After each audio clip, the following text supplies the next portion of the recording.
সম্মানিত দর্শক এবং শ্রোতাবৃন্দ, আমি ডক্টর আবুল কাশেম মোহাম্মদ মাহবুবুল্লাহ যশোরী বাংলাদেশি সেবা পার্টির পক্ষ থেকে আপনাদের সকলকে জানাই আসসালামু আলাইকুম ওয়া রাহমাতুল্লাহ।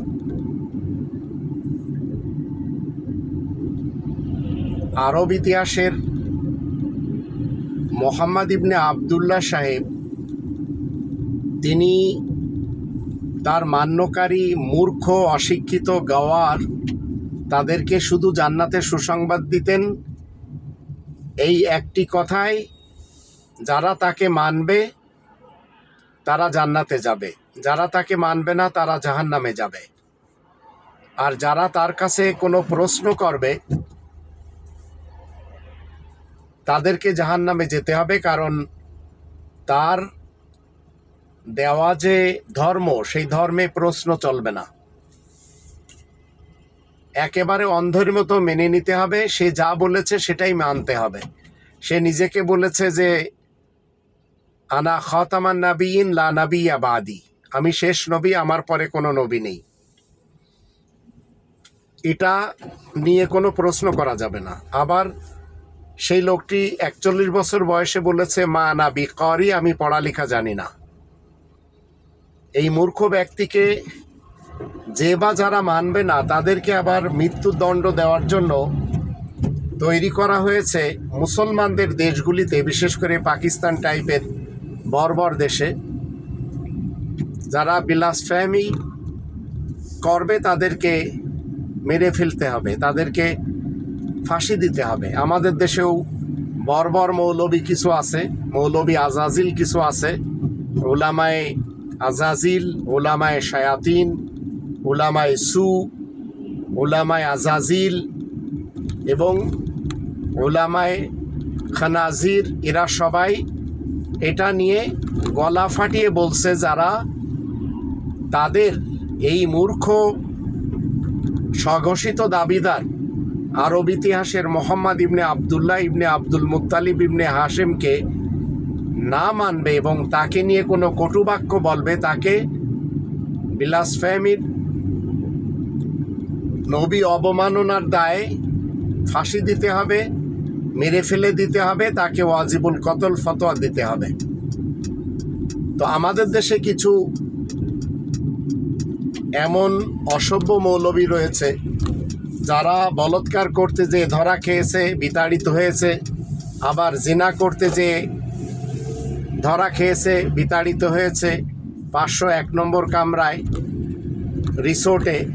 ঠিক এই কায়দায় কিছু গলাবাজ, গলা ফাটানো মৌলবী রয়েছে যারা এই আইনের জন্য তারা মাহফিলে সাধারণ জনগণ, যারা কোরআনের 5টি দাবি জানে না, যারা কোরআন পড়তে জানে না, তাদেরকে নিয়ে এরা গলাবাজি করে।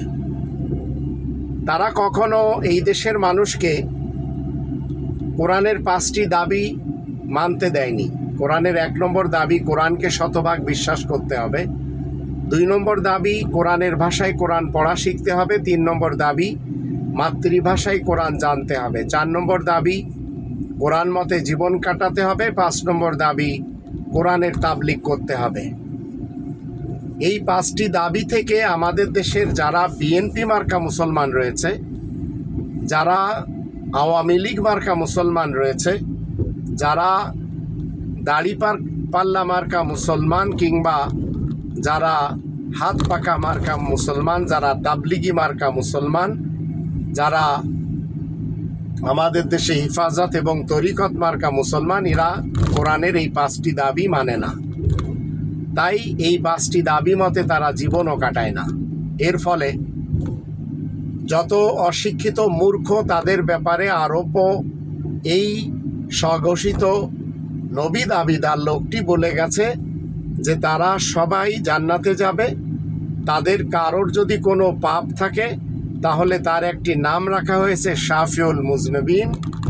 সে যত পিচাস রয়েছে, যত জিনাখোর রয়েছে, যত মদখোর রয়েছে, গাঁজাখোর রয়েছে, যত দুর্নীতিবাজ, দুষ্কৃতিকারী, ভ্রষ্টাচার এবং নৈরাজ্য সৃষ্টিকারী লোক রয়েছে, এদেরকে পরকালে সুপারিশ করে জান্নাতে নিয়ে যাবে।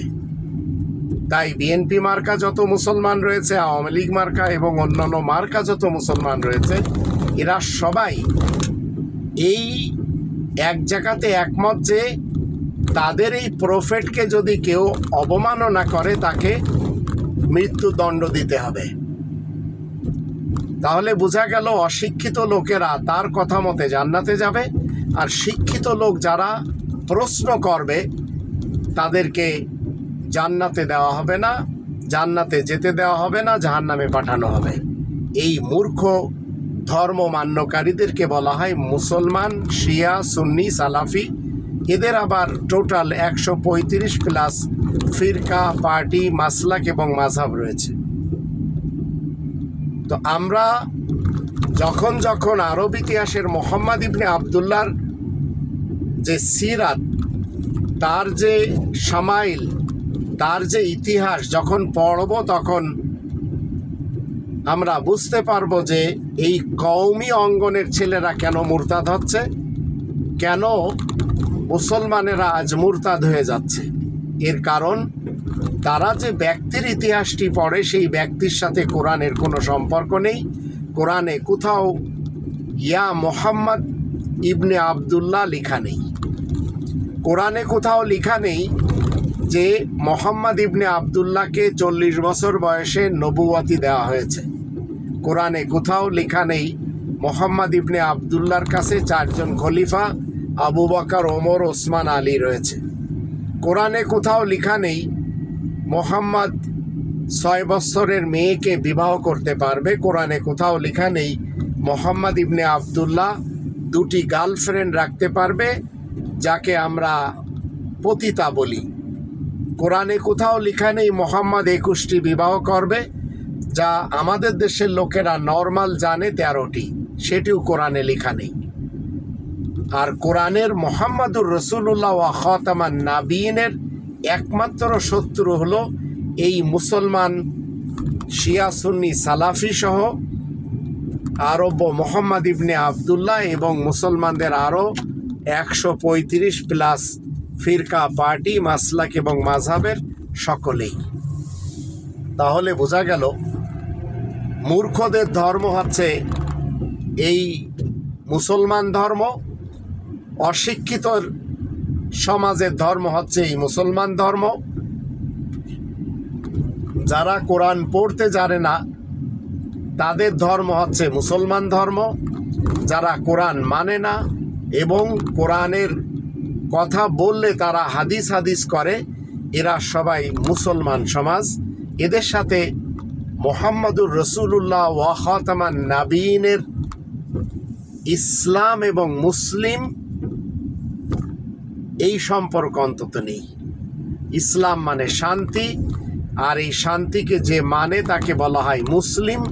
মুসলিম মানে যে নিজে শান্তিতে থাকে এবং অন্যকে শান্তি দেয়। আর মুমিন যে নিজে নিরাপদে থেকে অন্যদেরকে নিরাপত্তা প্রদান করে। আর মুসলমান সমাজকে আমরা দেখতে পাচ্ছি আল্লাহ তাআলা শান্তির পৃথিবীতে এরা শুধু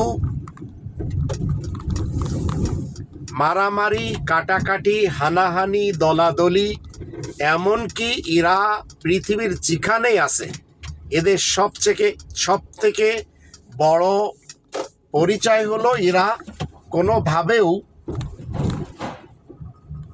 ঐক্যবদ্ধ নেই। মুসলমান সমাজের কাছে 27টি দেশ রয়েছে। 27টি দেশ থাকা সত্ত্বেও এরা সবাই মূর্খ, এরা সবাই গওয়ার, এরা সবাই অজ্ঞ, এরা সবাই কোরআনের শত্রু। এদের মধ্যে কোরআনের মিত্র দেশ একটিও নেই।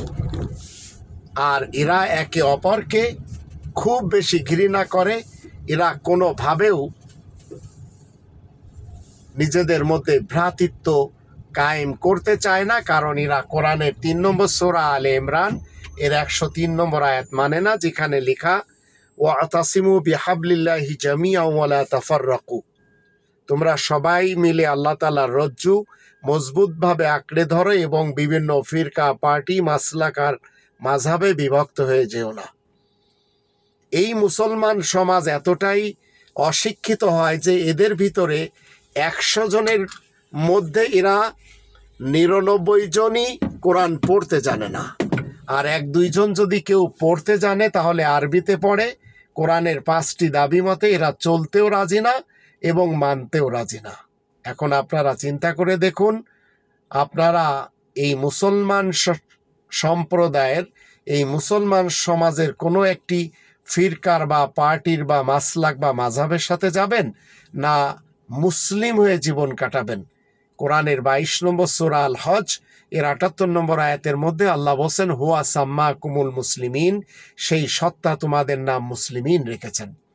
3 নম্বর সূরা আলে ইমরানের 102 নম্বর আয়াতের মধ্যে বলা হচ্ছে, ওয়ালা তামুতুন্না ইল্লা ওয়া আনতুম মুসলিমুন, তোমরা মুসলিমুন নামে ছাড়া অন্য কোনো নামে মৃত্যুবরণ করবে না। তাহলে বোঝা গেল আল্লাহ তাআলা শান্তির পৃথিবীতে যত অশান্তি ছড়াচ্ছে দুনিয়ার যেখানে হোক না কেন, এরা মুসলমান। আর এদের সাথে দিচ্ছে কারা? ইহুদি এবং নাসারা, হিন্দু এবং বৌদ্ধ, জৈন এবং শিখ, জারেতুস্তি এবং আশরাকু, আর দিচ্ছে নাস্তিক সমাজ। তাই আসুন কোরআনকে অন্তত যে 5টি দাবি দিয়েছে সেই দাবির দৃষ্টিতে আমরা নিজেদের জীবনে বাস্তবায়ন করি। অন্যথায় মুসলমান হয়ে বসবাস করলে আপনার কোনোভাবেও জান্নাতে যাওয়ার চান্স নেই।